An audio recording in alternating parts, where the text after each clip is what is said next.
আসসালামু আলাইকুম, welcome back to my channel.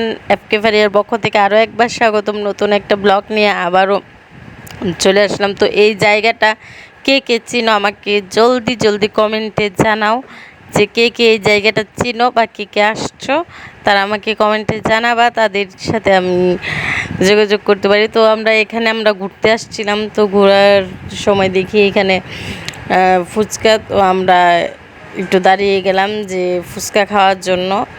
তার জন্য আমরা এখানে একটু ভিডিও করতেছি। তো সব ধরনের ভিডিও তো দেখানো হয়, আজকে একটু ফুচকার ভিডিওটাই দেখায়।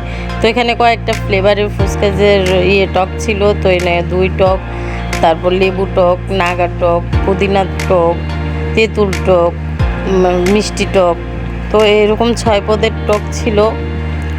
আমরা এটার জন্য অর্ডার দিয়ে দিয়েছিলাম 3 জনের 3 প্লেট।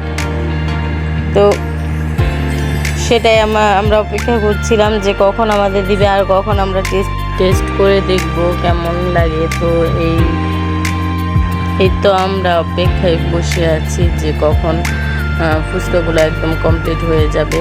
তো এখানে 6 পদের টক ছিল, তো আমরা এই টকের জন্য কিন্তু এখানে বসেছিলাম। তো প্রথমেই আমার হাজব্যান্ড খাওয়া শুরু করে দিল।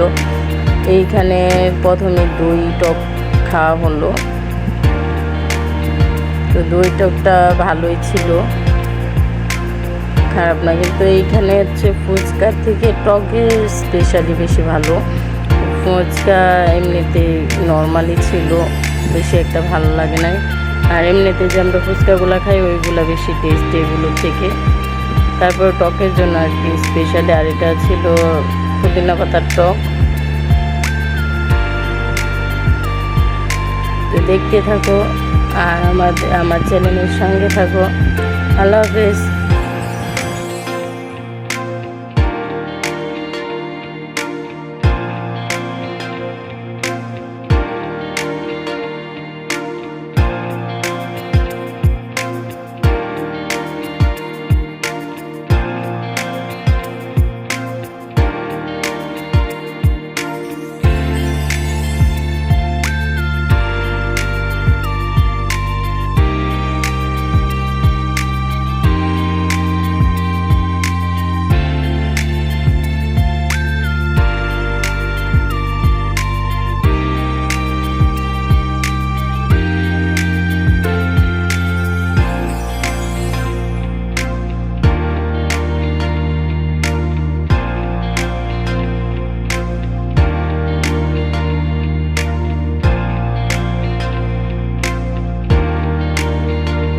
আর এখানে আমি নাগা মরিচের টকটা নিয়ে নিয়েছিলাম।